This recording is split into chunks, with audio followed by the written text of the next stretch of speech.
six-pack 365 days a year. However, that's just not the case, and NBA players are susceptible to huge variations in size during their playing times. Them bitch ass niggas done pissed me off. Them niggas started sick and made me go all the way to jungle mode. Their entire physical appearance and become unrecognizable. They're the craziest body transformations in NBA history.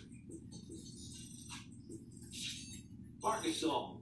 Body-wise, Marc Gasol is a similar ilk as Kevin Love, and they resembled each other a lot in their high school days. Marc went to high school in Memphis, where he transferred from Barcelona after his brother Pau was drafted by the Grizzlies in the 2001 NBA draft. He didn't speak English very well, and was struggling to adjust to the American lifestyle. I'm lagging hard as fuck. What I like the most about America I'm lagging hard as fuck now. I like it because this shit normal for my heart. Delicious, easily available. It's not a winning combination for a Hey, lad nigga, ain't nothing wrong with your ass nigga. Piling on his body. Why he's given a nickname. Why are you lagging? At the height and skill. Being overweight and lacking athleticism reduced his chances of getting a college offer. So he returned to Europe. And he's out to run in the tunnel right now. Running outside the tunnel, please. Package deal in his brother's infamous trade to the Lakers. Shit, I need him to run him out of the tunnel. To throw around in the post. He showed that he is talented enough to play. Marc worked hard. He cut out red meat, sugar, and junk food, and he soon had the body to go with the talent. He trimmed down to 240 pounds and was now mobile enough to excel on both ends of the floor, highlighted with the Defensive Man of the Year award in 2013. With the NBA championship with the Raptors, decorated NBA, European resume, Marc will follow his brother Pau in the Hall of Fame. His career is over. Steven Adams. First skill of the game, bitch. Steven Adams' transformation would make a great time-lapse video if he compares the photos from his rookie year to now. Drafted in 2012, Adams came wide-eyed to the NBA, clean-shaven, with a neat haircut to match. Next year, his locks got a bit longer, and then a bit longer in his third season. Soon enough, the OKC center looked nothing alike his rookie 1.0 version. Beard and long hair became omnipresent, and were also accompanied by a tribal sleeve tattoo. With a new look and a few extra pounds of added muscle, the 7-foot Kiwi started to look like one of the most intimidating guys in the NBA. Looks can be deceiving, and Steven Adams is extremely well-natured, and is viewed as one of the nicest guys in the league. However, he is still one of the hardest screen setters in the NBA, and he will be a bully for a rebound. But then, he will also help a player get up, say sorry mate, and continue to do his job as if nothing happened. Giannis Antetokounmpo. Finding Giannis is an excellent TNT documentary of Giannis Antetokounmpo's upbringing, and we made a shorter video about him as well. As a teenager in Greece, Giannis was often underfed, and he had worked on the streets of Athens since he was a kid, helping out his parents to put food on the table. Basketball was his way out of poverty. At the age of 18, he was 6'10", weighing only 190 pounds, and looking extremely skinny. Fast forward 7 years, and he was the most athletic guy in the league, and reigning NBA MVP. Giannis grew an inch, and had put on at least 50 pounds since he got to the NBA, and is known to be one of the hardest workers in basketball. Still only 25, Giannis has a chance to become one of the greatest players to ever touch a basketball. Chris Birdman Anderson. Birdman. If someone didn't know who Birdman was, I would tell them that Chris Anderson, aka the Birdman, is one of the most colorful guys in NBA history. It's not that he has a really big personality and talked a lot with the media. He was literally the guy with the most colorful and well-known tattoos ever. Bird is most known for his time with the Nuggets and the Heat, and was one of the most recognizable players in the league, despite only being a role player. As a rookie, he came in with only a handful of tats, including a basketball player making a dunk on his right arm. Soon enough, Anderson was running out of skin to add new tattoos, and had even painted his whole neck with the famous Free Bird letters painted in various colors. Kevin Love. When Kevin Love first came to the NBA, he looked and played like an old-school 90s center, weighing around 260 pounds. His game centered around the post and mid-post. Although Kevin Love was and always will be one of the most unathletic bigs in the league, he's regularly amongst the best rebounders, with a career average of more than 11 boards per game. In the 2010-11 season, Love led the league in rebounding and grabbed an impressive 15.2 boards per contest. So, how does an unathletic 6'10" white guy lead the NBA in rebounding, you may wonder? Well, he didn't do it with his jumping ability. He did it with a great sense for positioning, skilled and nimble. Love didn't even need to get past the defender. It was enough that he gets a step. Yeah, it might be the gun, but they need to get it out. Posterior and hips to create separation for a shot. When he came to Cleveland, the NBA was transforming from a post-centric. He needed to run the floor, shoot from deep, and be mobile on defense. To do that, he changed his diet. He was still fairly unathletic, but his body transformation helped him make the biggest defensive stop of his career and push Cleveland to their first championship in 52 years. Joel Embiid. Keep dropping details Joel on these Embiid niggas. was eating burgers on the bench before the game. Keep dropping details on these niggas. Something more healthy? Or is it alright because he is such a huge guy for They better stay inside. The truth was somewhere in between. There was no problem for Joel to eat hamburgers because he's a tall, muscular guy who spends more than 4,000 calories on game day. Still, Joel hasn't always been in the best shape. He could benefit from shedding a few pounds. It's a 180-degree turn from his teenage years. He just started playing basketball. At the age of 16, Embiid was looking nothing like his present bulky self. He had struggled to gain weight. It took a while for Joel to fill up his 7-foot frame and an enormous 7'5" wingspan. However, with a lot of time in the weight room and fast food restaurants, Embiid got swole and is now one of the most powerful players in the league, who often bullies smaller players with his sheer size and strength. Shaquille O'Neal. There were a lot of big guys in the NBA, and then there was Shaq.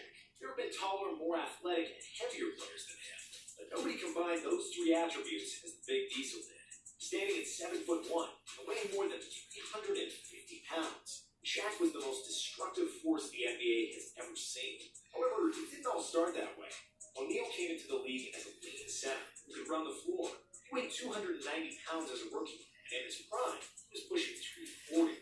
In his later years, he ballooned up, which took a toll on his knees and feet.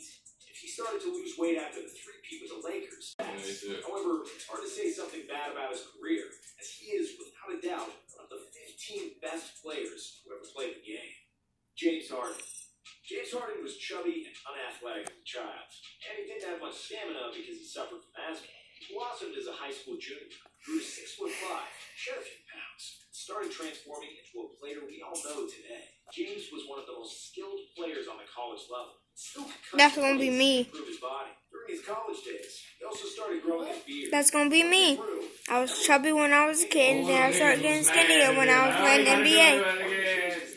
Started going to the gym religiously. He went from a no-back to a six-pack, and now James is a sturdy 225-pound guard who became one of the fittest players in the league. He's a historically great scorer and has made strides on defense too, with a robust frame that allows him to be one of the best post defenders at his position.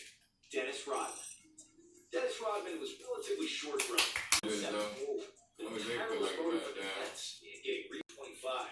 Back then, his hair was always black and his skin was tattoo-free. During the bad boy Pistons era, Rodman was good. Ironically, when his time in Detroit ended, he turned into a bad boy and started to significantly change his appearance. In the 90s, he became one of the most controversial NBA players, gained fame and notoriety for his tattoos, piercings, I hate this shit, bro. fashion, and lifestyle. And now they trying to fuck me up. They feel like this end of the game. Like a rock star, now That's married not to gonna himself, happen. and wrestled before a playoff game. Rodman transcended basketball and pushed the limits of how a professional athlete should look and behave. One of a kind, he truly Yeah, was so- Dennis the Menace. Aaron Baines. Yeah, Aaron shit. Baines is a 33-year-old center for the Phoenix Suns. Nigga, He completely transformed his game and became one of the most reliable three-point shooters at his position. Not only his game had transformed, the Aussie center also completely changed with That time. is He got a drafted whoop. by the Spurs. That is a whoop. Young high Yeah, school whoop. athlete. Whoop. That's your ass. Whoop, nigga. Bitch ass nigga. He also grew a lengthy ginger beard to go along with a mohawk and bun combo on top of his head. Got his ass. Whoop. Look at that little boy. Look at that little dude.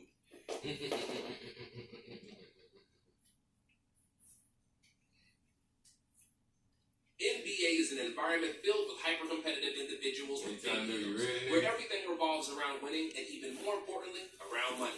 In that kind of environment, conflict is inevitable, and confrontations, fights, and beefs are an everyday occurrence. Here are the most famous beefs in NBA history, some of which are still unresolved to this day. Derek Fisher versus Matt Barnes. Women can argue about a million things, while men's fights are usually either about money, pride, or women. One of the most recent NBA beefs is between former Lakers teammates Matt Barnes and Derek Fisher. Their beef was not about money or pride.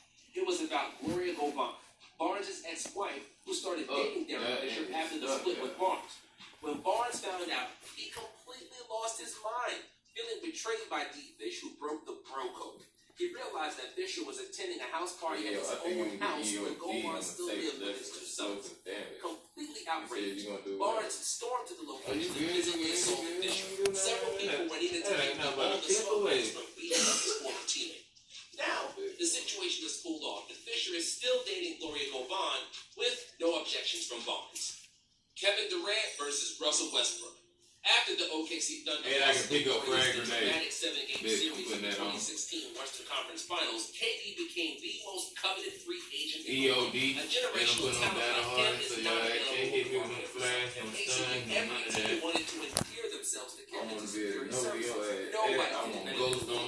Just to beat Durant, but lost to King James in the finals. They needed his help, and the whole team was employed to lure Durant to the bench, starting with 1 million messages from Draymond. KD, on the other hand, needed a change of scenery. He loved Oklahoma City, but he pulled a Magic Johnson and decided that he's not really going to be there anymore. Like Ray Allen, KD simply left and never discussed things with his main partner in crime, Russell Westbrook. Russ took this a certain way and felt betrayed that KD would join a team that had just beaten them in the playoffs and won 73 games. The entire OKC felt the same, and a lot of people in the world did too. Durant was called soft, weak, a snake, and a cupcake. When he returned to Oklahoma in a Warriors jersey, Chesapeake Energy was as hostile as a sports arena can get. The atmosphere then got scorching hot when Russell in the game to make the beef even more poetic. At the 2017 All-Star Game, Durant and Westbrook were teammates for the West team, but they never really spoke once during the whole weekend. When Durant passed by him, Westbrook ignored him completely, and it was a scene that the whole NBA world was buzzing about. Nowadays, the beef is no longer active, and both players moved on. However, they are not nearly as close as they once were, and they probably never will be. Kobe Bryant versus Shaquille O'Neal.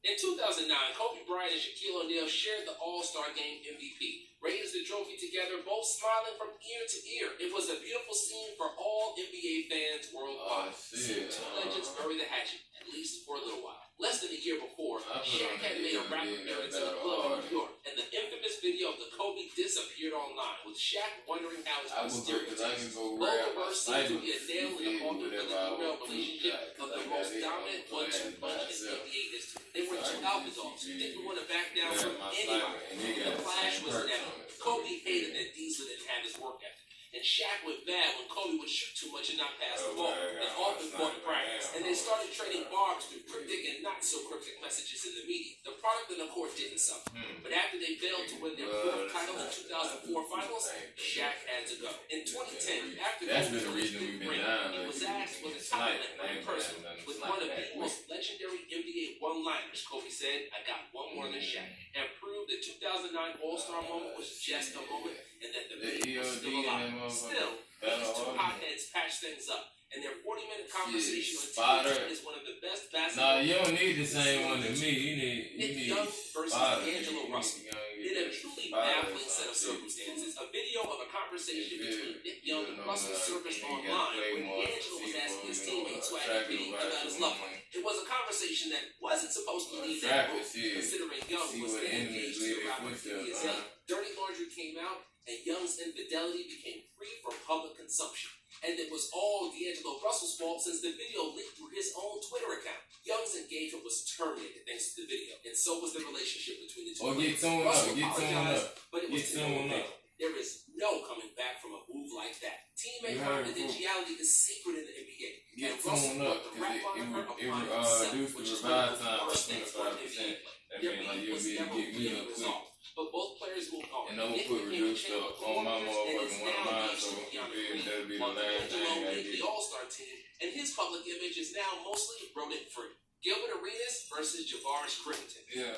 No Chill Gil and Javaris Crittenton were a very dangerous NBA duo, and it had nothing to do with basketball. Washington Bullets changed their name to Wizards in 1997, but Crittenton and Arenas did everything in their power to bring the old name back. These two brought guns to the locker room following a dispute over a card game and threatened to shoot each other. Their teammates took them seriously and scattered around. The police were called, and Gil and Javaris both got suspended for a year. Crittenton never played in the NBA. Nah, I ain't got overkill on my class. We seriously doubt that Arenas comes to visit. Jason Kidd versus Jim Jackson and Jerome Lashburn.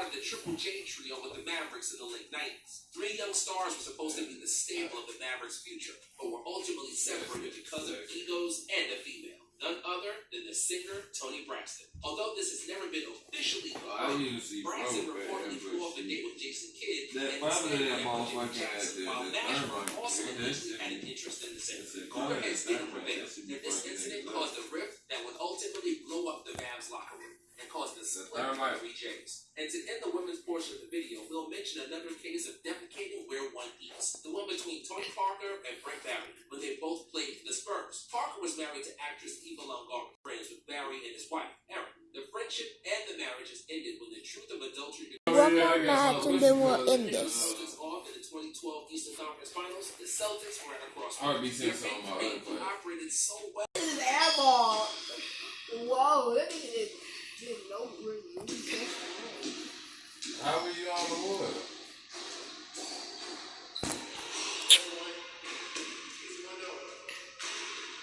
Okay, where we dropping, Josh?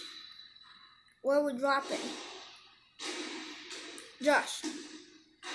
Joshua. I've been recording him for about 16 minutes. Yeah, that's too far away from that Wait, phone. Josh, she said she's been recording. I read the search in here. Ah, you just hit that mic. That's what I did to him. I read it. You fine. You fine. Stop it. No, don't put something on him. Why don't you do this when we get on here? I can't jump. He almost bit me. Yeah, bite that nigga. Bite that nigga. Bite that nigga. Yeah, bite that nigga. You want to tease on my finger? Here. Ah. You said bite that, and he bit you.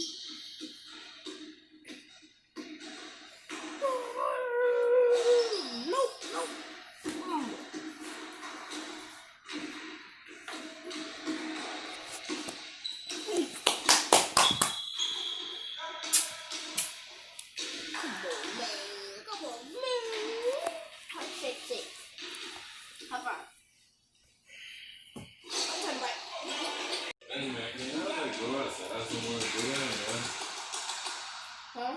Can I go outside somewhere and do that, man? Okay. That's not my Wi-Fi right now, and it's really disturbing me. I can't even play my damn computer. This shit sucks. Go outside, like, fucking like my kids. Okay, we're gonna walk the It's dog. fucking raining right now. Man, go walk the dogs or something. Come on, Draco. Draco. Come on, we're going outside. Hold your head up like a grown man, a grown You woman. too, Negro. You. Go Draco. somewhere. Draco. Nigga, you on my Wi-Fi and it's bucking it up. God damn it. You on me on the side, inside, y'all don't know how to do other things without playing the goddamn game or watching some goddamn YouTube or some shit. Go do something active, nigga.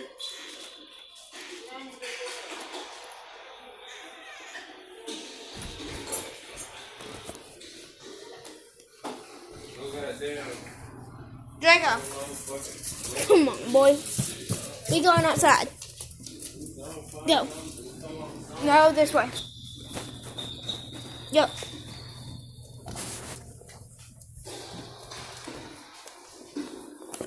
So I don't give a fuck, motherfucking have a goddamn WWE match on Chance bed. All if I give a fuck, just get the fuck off my motherfucking Wi-Fi, bro. That's what the fuck I'm talking about. Get the hell off of my Wi-Fi. No hard punches. Can he come with us? Nigga, don't be hitting the flow. The flow and the bed are two different sounds. The bed. The bed. Let's see how you can do this. Y'all better walk the dogs first. Huh? Yeah, y'all still gotta do that. Come on. I'm gonna film. Because everybody in this goddamn motherfucking shit. I called walking the little dog this time. Come on. You wanna go outside, boy? Like, we'll do something to them, bitch. So we don't know, man. They can't just be on our rock out here, man. They tripping, man. But You in the fuck back? his ass How in to the do, chin, man? like, you think he talking like he goddamn, what's his name from Not yet. For the mic. for the mic ass on Instagram, man. Okay, this motherfucker.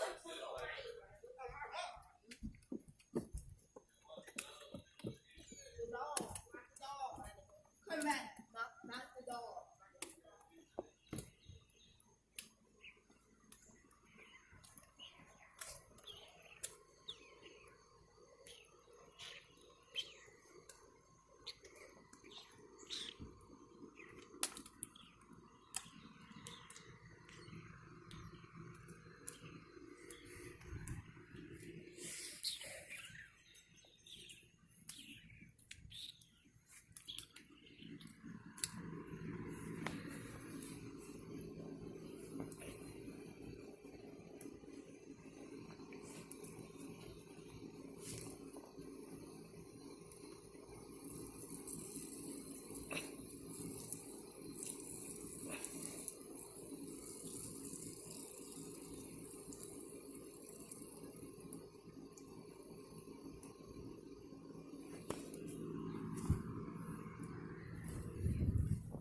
I'm saying flat foot. Draco. What you doing, boy? Just sitting there? Are you sitting there? What are you doing?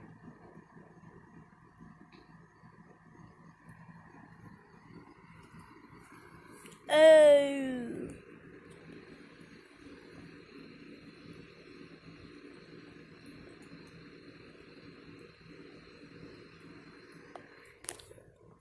Good boy, Draco.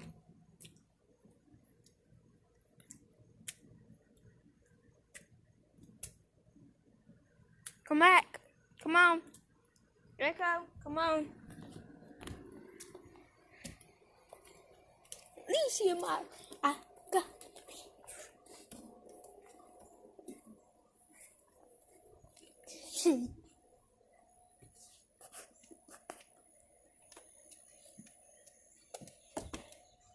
Yeah. Go. Little wrestling. Sumo. Box or something, I don't know. No. I wish you had. No boxing. Skate boxing and do so hard. It'd be over. Yeah, that shit don't hurt. Oh, boxing go to big ass. No boxing. I've been hurt. Oh my God, I will drop that nigga, boy. I will put that nigga on the bed. I will drop that nigga with my hand. No, you won't. Okay, let's go back Them outside, bitches too Draco. heavy. Them hoes will slow down all the force you ever think you could apply. Okay. I will say drop you, man. Say I won't. You will, probably. Yes, sir. But Go they ahead. kicked me out the party again, bro. Go ahead. Come on, Draco. Let's straight. Come on, Drakey. What's your strike? Come on, Drakey.